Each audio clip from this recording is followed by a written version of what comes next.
Hey everybody, it's Brandon at Crorzar here. Wanted to take a minute and show you some features of the Crorzar Cameras app. It's pretty powerful. Now, as we go back over to devices, we're going to go to our indoor 360 camera.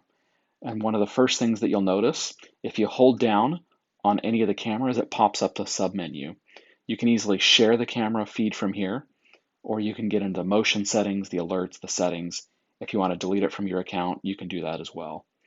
So you'll come in here, click on it to load it up. The first thing that you're going to notice is a menu across the middle. The first button there is the volume control button. By default, it's turned off.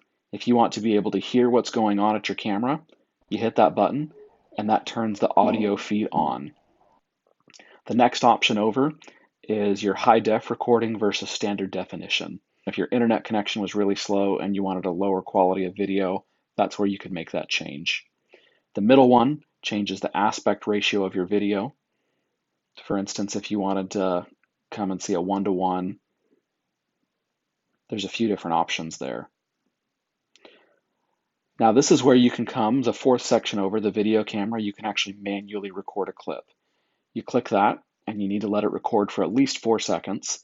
And once that's done, whenever your video clip is over, you can tell it to stop recording and it'll give you the option to share it from right there. Now that fifth menu over makes it a full screen. Now, if you want to talk to somebody on the other end of your camera, you simply hold that button to speak there in the middle, the microphone.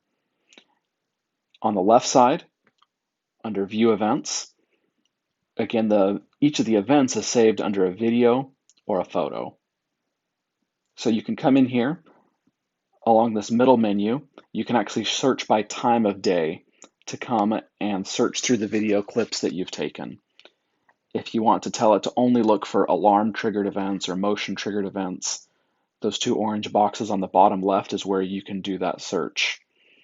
Now, if you want to change the day in the upper right-hand corner, you can come in there and pick the day that you want to search for a particular video.